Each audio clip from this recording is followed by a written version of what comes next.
អូននេះខ្ញុំនឹងឆ្លើយសំណួរពុកម៉ែបងប្អូនទាំងអស់គ្នាដែលបានសួរខ្ញុំនៅក្នុង comment ហើយជាស្លាយផងដែរដោយសារតែផ្ដាសាយអញ្ចឹងតែជានិយាយមិនបានល្អទេដែលសំណួរទី1បានសួរថាបើសិនជាលោកឪសួងស្រឡាញ់ទឹកដីខ្មែរចុះហេតុអីបានជាលោកឪសួងទៅសគត់នៅឯប្រទេសថៃជាការពិតទៅការពីលោកឪសួងលោកនៅមានបជនពីច្រើនលោកតែងតែរស់នៅលើទឹកដីថៃជួនកាលមកទឹកដីខ្មែរម្ដងម្កាលឬក៏ទៅថៃមួយអាទិត្យមកខ្មែរមួយផ្លែតឬក៏មួយថ្ងៃអីជាដើមនឹងឯងអញ្ចឹងមូលហេតុដែលលោកឪសួងលោកស្រឡាញ់និងចូលចិត្តទៅរស់នៅទីនោះគឺដោយសារតែនៅក្នុងចិត្តលោកឪគឺអត់ដែលចាត់ទុកថាទឹកដីនោះគឺជាទឹកដីរបស់ថៃទេនៅក្នុងចិត្តលោកឪគឺតែចាត់ទុកថាទឹកដីនោះគឺជាទឹកដីរបស់ខ្មែរយើង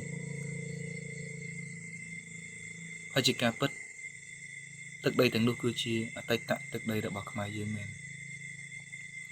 នៅក្នុងចិត្តលោកឪគឺតែងចាត់ទុកទឹកដីនោះគឺជាទឹកដីខ្មែរដូចគ្នាហើយលោកឪស្រឡាញ់ទឹកដីប៉ែកខាងនោះណាស្រឡាញ់និងអាណិតបងប្អូនប្រជាពលរដ្ឋខ្មែរយើងដែលរស់នៅក្នុងទឹកដីនោះត្រូវកំសត់ខ្ចាត់ព្រាត់ពីសាច់ឈាមឯងកំសត់នៅឆ្ងាយបងប្អូនខ្មែរដែលនៅទឹកដីនោះគឺបងប្អូនខ្មែរសុរិនយើងនឹងឯងទោះបីជាបច្ចុប្បន្នបងប្អូនខ្មែរសុរិនមានការរើបំរាស់មិនទទួលស្គាល់ថាខ្លួនឯងជាខ្មែរប៉ុន្តែបងប្អូនមានឈាមជ័រជាខ្មែរទៅហើយនៅក្នុងសរសៃឈាមរបស់បងប្អូនគឺមានឈាមជាខ្មែរទៅហើយគ្រាន់តែពេលខ្លះយើងរស់នៅជាមួយគេយូរពេកយើងទទួលបានគុណបុណ្យពីគេច្រើនពេកយើងទទួលបានការយកចិត្តទុកដាក់ខ្លះធ្វើឲ្យយើងភ្លេចថាខ្លួនឯងជាអ្នកណាភ្លេចថាឈាមជ័រខ្លួនឯងជាឈាមជ័រពូជពងអំបូរមកពីណាការពិតទៅយើងសុទ្ធតែជាខ្មែរទាំងអស់ខ្មែរកណ្ដាលខ្មែរលើខ្មែរក្រោមយើងមានឈាមជ័រជាខ្មែរដូចគ្នាអញ្ចឹងនៅក្នុងវីដេអូនេះបើសិនជា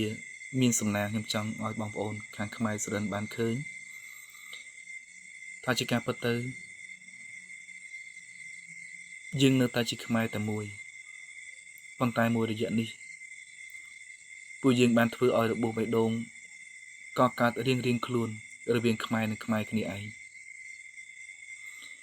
ពេលដែលកម្ពុជាមានបញ្ហាជាមួយនឹងថៃបងប្អូនខ្មែរសិនចេញមុខការពារផលប្រយោជន៍ឲ្យថៃពេលដែលមិនទាន់មានសង្គ្រាមពួកយើងស្រឡាញ់គ្នាអតីតកាលពួកយើងធ្លាប់ជាខ្មែរតែមួយរស់នៅក្នុងទឹកដីតែមួយរស់នៅក្នុងឧបសម្ព័ន្ធកុលសម្ព័ន្ធដូចគ្នាប៉ុន្តែនៅពេលដែលយើងបែកខ្ញែកយូរឆ្នាំយូរខែបេះដូងយើងក៏ចាក់ចេញពីគ្នារហូតដល់ហ៊ានពោលពាក្យថាខ្លួនឯងមិនមែនជាឈាមជ័រខ្មែរជាការឈឺចាប់បំផុតមិនមែនសម្ដីទាំងអស់ហ្នឹងទេអ្វីដែលឈឺចាប់បំផុតគឺគេប្រើឲ្យខ្មែរសម្លាប់ខ្មែរគ្នាឯងនេះគឺជាឧបាយកលជាយុទ្ធសាស្ត្រឈាមត្រជាក់ដែលថៃប្រើមកលើខ្មែរយើងប្រើឲ្យខ្មែរកណ្ដាលវាយប្រហារជាមួយនឹងខ្មែរសុរិននិយាយឲ្យខ្មែរសុរិនមានចិត្តខឹងសម្បាចង់សម្លាប់ខ្មែរកណ្ដាលទាហានភាគច្រើនដែលបញ្ជូនមកពីថៃភាគច្រើនមិនមែនជាថៃទេភាគច្រើនសុទ្ធតែជាបងប្អូនខ្មែរយើងគឺខ្មែរសុរិនគេឲ្យខ្មែរសុរិនមកធ្វើសង្គ្រាមជាមួយនឹងខ្មែរកណ្ដាល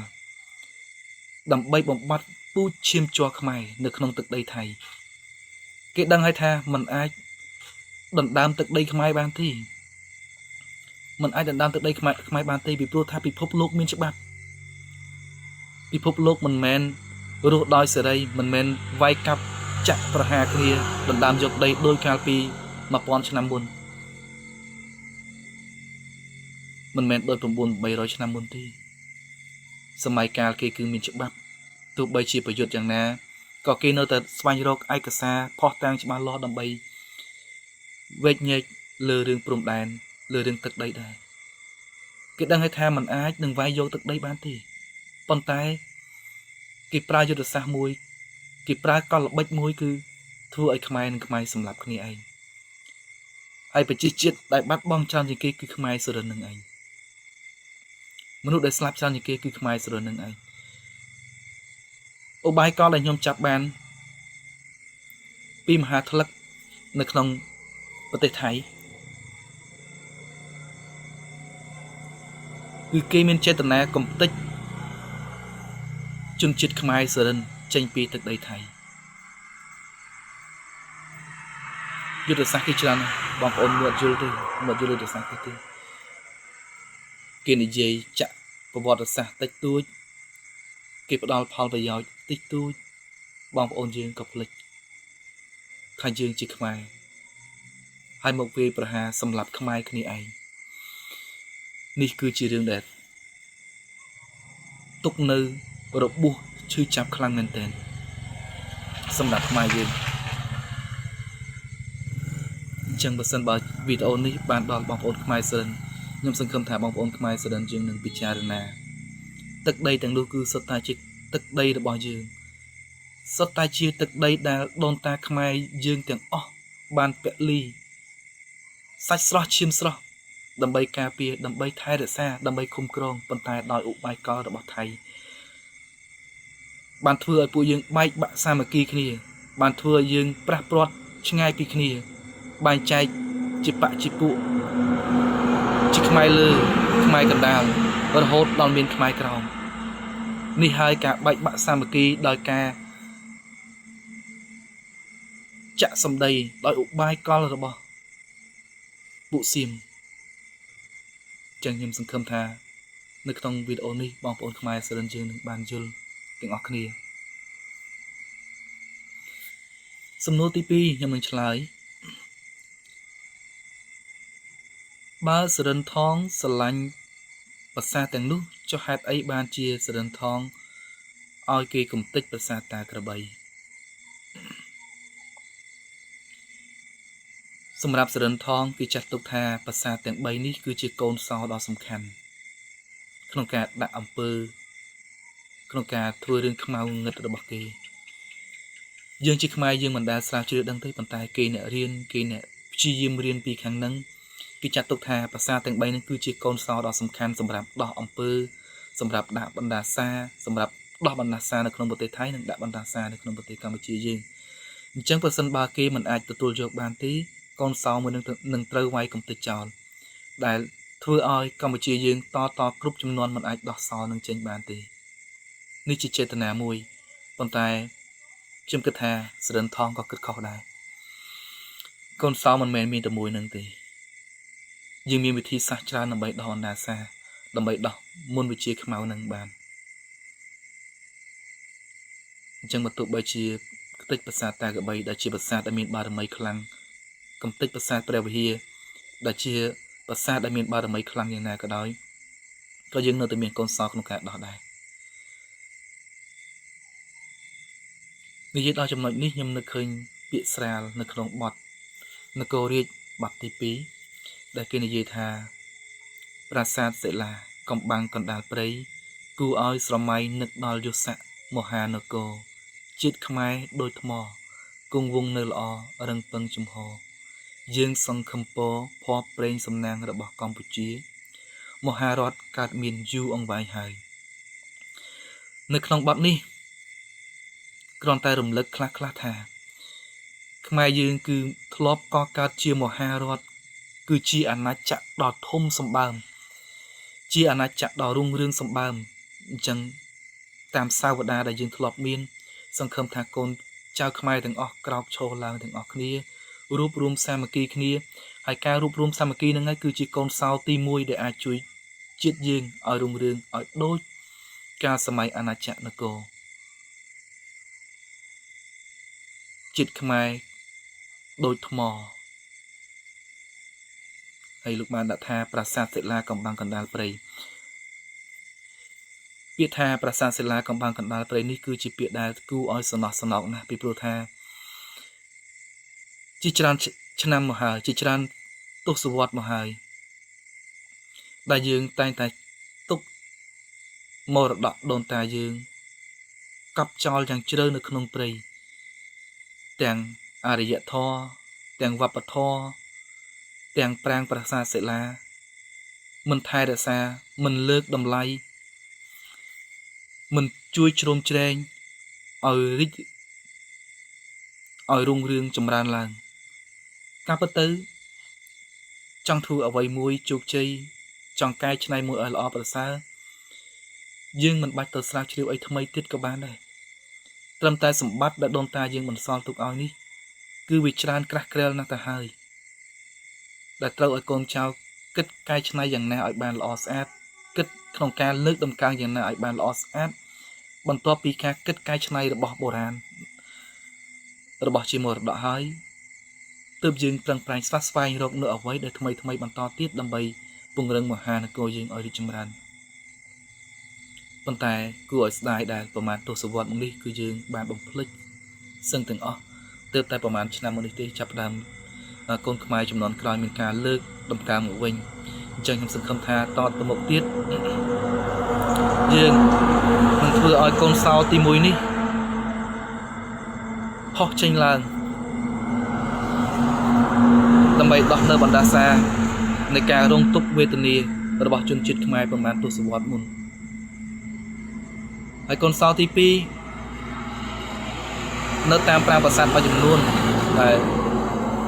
ក្នុងពេលសំខាន់មួយខ្ញុំប្រាប់បងប្អូនទាំងអស់គ្នាជាកូនសោដែលជាប់នៅក្នុងរូបភាពអបិយជំនឿខ្ញុំប្រាប់នៅពេលក្រោយអញ្ចឹងអ្វីដែលសំខាន់គឺនាំគ្នាស្ដាប់នៅយោបល់ខ្ញុំខាងលើឲ្យបានយល់ហើយពង្រួមគ្នាសាមគ្គីគ្នាស្វែងរកកូនសោមួយនឹងឲ្យបានដើម្បីធ្វើឲ្យជាតិយើងរុងរឿងថ្កើងនេះគឺសំណួរទី2សំណួរទី3បើសរិនថងស្រឡាញ់ខ្មែរដល់ម្លឹងចុះហេតុអីបានមិនកើតជាខ្មែរតាមពិតទៅសរិនថងគឺប្រាថ្នាកើតជាជនជាតិខ្មែរណាប៉ុន្តែมันអាចកើតនៅកំណើតជាជនជាតិខ្មែរបានហើយមហិច្ឆតារបស់សរិនថងមិនមែនចង់កើតជាប្រជាជនខ្មែរទេគឺចង់ធ្វើជាស្ដេចនៅក្នុងប្រទេសខ្មែរអញ្ចឹងសំណួរនេះខ្ញុំមានចម្លើយប៉ុណ្ណឹងសម្រាប់បងប្អូនទាំងអស់គ្នាសំណួរបន្ទាប់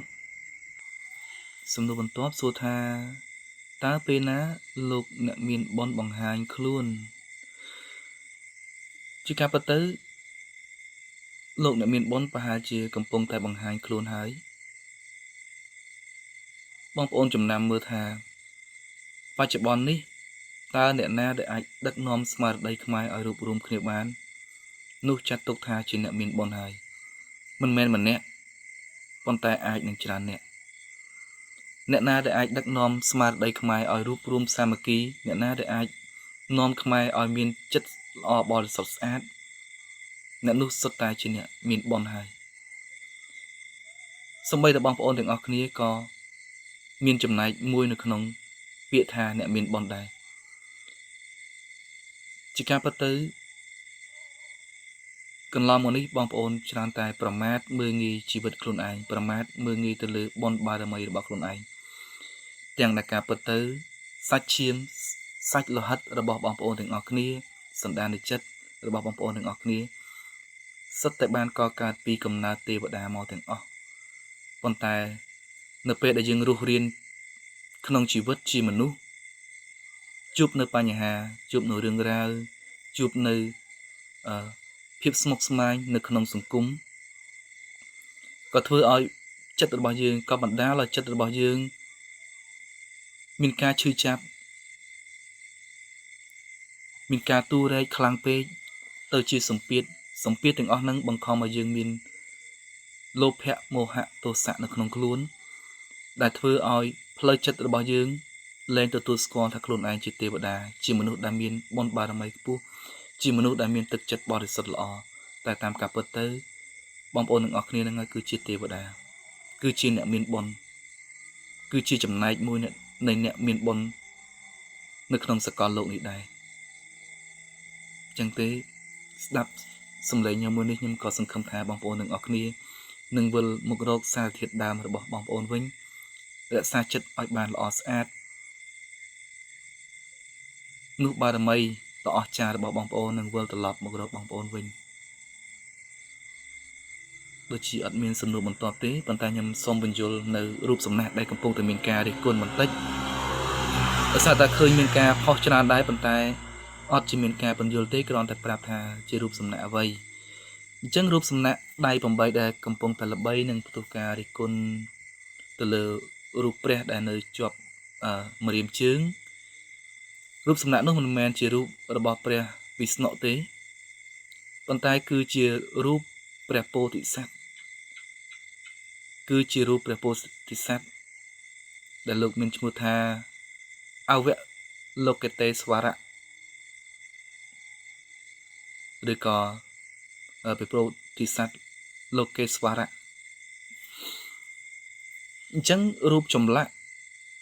របស់ពោធិសត្វនេះគឺមានរចនាបថដោយដាក់រូបព្រះពុទ្ធនៅពេញខ្លួននៅជាប់អាវនៅជាប់ទ្រូងនៅជាប់ចង្កេះនៅកជើងនិងនៅគ្រប់ម្រាមជើងទាំង10តើនោះចង់បង្ហាញពីអ្វីតើវាជាការប្រមាថមែនទេនោះមិនមែនជាការប្រមាថទៅលើព្រះពុទ្ធសាសនាទេប៉ុន្តែនោះគឺបង្ហាញប្រាប់បងប្អូនថាបង្ហាញប្រាប់ប្រជាជាតិយើងទាំងអស់គ្នាថាព្រះពុទ្ធមិនមែនមានតែមួយអង្គទេព្រះពុទ្ធមិនមែនមានតែមួយកន្លែងមិនមែនមានតែនៅក្នុងវត្តអារាមទេប៉ុន្តែព្រះពុទ្ធគឺមានពាសពេញសកលលោកមានពាសពេញរូបរាងកាយយើងទាំងអស់ព្រះពុទ្ធមាននៅក្នុងសកម្មភាពនៃជីវិតរស់នៅរបស់យើងបើសំបីតែសកម្មភាពតិចតួចការក្រឡាស់កដៃការក្រឡាស់កជើងចឹងមិនគេដាក់រូបព្រះនៅជាប់កជើងសំបីតែចលនាតិចតួចនៃម្រាមជើងក៏ពាក់ព័ន្ធជាមួយនឹងព្រះធម៌ដ៏ល្អបរិសុទ្ធរបស់ព្រះពុទ្ធដែរឥឡូវខ្ញុំឧទាហរណ៍ឲ្យបងប្អូនងាយយល់បើសិនជានិយាយជ្រៅពេកអាចនឹងពិបាកក្នុងការយល់ឧទាហរណ៍ថាបងប្អូនក្រឡាស់ជើងដើរទៅខាងមុខតើបងប្អូនមានបានគិតឬអត់ថាតើការដែលយើងដើរនេះត្រូវនឹងគន្លងនៃព្រះធម៌ឬអត់មាននៅមេត្តាករុណាឬអត់មានការប្រុងប្រយ័ត្នខ្ពស់ឬអត់ហើយខ្ញុំនិយាយឲ្យឆាប់យល់ទៅថាឧទាហរណ៍ថាយើងក្រឡាស់ជើងដើរទៅក៏ជន់ចំសត្វដែលមានជីវិតដូចជាស្រមោចសង្អាអីផ្សេងនេះគឺជាទង្វើមួយដែលកង្វះនៅធម៌នៅក្នុងខ្លួនបាត់ទៅហើយគឺយើងបានសម្លាប់ជីវិតរបស់គេបាត់ទៅហើយអញ្ចឹងព្រះពិតមិនមែនមានតែនៅក្នុងបដិមារបស់ព្រះទេប៉ុន្តែព្រះពិតគឺស្ថិតនៅក្នុងចិត្តដែលមានរូបព្រះនៅក្នុងដើមទ្រូងស្ថិតនៅក្នុងចិត្តស្ថិតនៅក្នុងចលភាពនៃរូបរាងកាយរបស់យើងទាំងមូលការធ្វើចលនាអីផ្សេងប្រកបដោយកន្លងធម៌នោះហើយគឺជាទង្វើរបស់ព្រះពិតប្រកបសកម្មភាពទាំងឡាយដែលយើងបានធ្វើការពោលពាក្យសម្ដីដែលយើងបាននិយាយការធ្វើដំណើរត្រាច់ចរតណានីមួយវាសុទ្ធតែបង្ហាញឲ្យដឹងថាយើងគោរពប្រណិប័តព្រះពិតប្រកបឬមិនមែនជាព្រះពិតប្រកបប្រសិនណាបើយើងគោរពប្រណិប័តយើងយល់ដឹងពីធម៌ព្រះពុទ្ធសាសនាពិតប្រកបយើងច្បាស់ជាធ្វើឲ្យចលនាទាំងអស់នោះសកម្មភាពទាំងអស់នោះប្រកបដោយកន្លងធម៌ដោយចិត្តមេត្តាករុណាទាំងអស់អញ្ចឹងបានគេដាក់សំបីតែម្រាមជើងម្រាមដៃយើងអាចថាមានចលនាវែងឆ្ងាយវែងប៉ុន្តែម្រាមជើងមិនសូវជាមានចលនាប៉ុន្មានទេអញ្ចឹងសំបីតែចលនារបស់ម្រាមជើងក៏ជាចលនាមួយដែលយើងត្រូវព្រឹត្តព្រៀងប្រុងប្រយ័ត្ននៅក្នុងកន្លងរបស់ធម៌ដែរអញ្ចឹងបើសិនបើយើងប្រុងប្រយ័ត្នបានទៅលើចលនាទាំងអស់ហ្នឹងនោះហើយជាសកម្មភាពនោះហើយគឺជាធម៌ដ៏ពិតប្រាកដមួយអញ្ចឹងមិនមែនជាការប្រមាថទេអញ្ចឹងបងប្អូនអ្នកបានរៀនធម៌ខ្លះប្រកបជាស្ដាប់ឆាប់យល់ណាអញ្ ចឹងខ្ញុំសូមបញ្យល់ត្រឹមប៉ុណ្ណឹងកុំឆ្លោះទាស់តែងគ្នាអីកុំបង្កបញ្ហាឬក៏មានមតិមិនល្អជាមួយគ្នាអីយើងចាប់ផ្ដើមរួបរวมគ្នាយើងចាប់ផ្ដើមស្រង់ជាតិខ្មែរយើងឲ្យរុងរឿងឲ្យជឿនលឿនឡើងទាំងអស់គ្នាដោយកម្លាំងនៃការរួបរวมរបស់យើងកុំដោយសារតែរឿងរ៉ាវបន្តិចបន្តួចធ្វើឲ្យយើងមានការបែកបាក់រឿងរ៉ាវបន្តិចបន្តួចធ្វើឲ្យយើងមានការវែកញែកផ្ទុយមតិពីគ្នាអញ្ចឹងត្រូវរកចន្លោះណាមួយដែលយើងអាចដើររួមគ្នាបានត្រូវរកចន្លោះណាមួយដែលយើងអាចសាមគ្គីរួបរวมគ្នាបានកុំបែកផ្លូវ2ផ្លូវ3ពីគ្នាអំណះតទៅពិភពលោកនឹងមានភាពច្របូកច្របល់ច្រើនទៅប៉ុន្តែ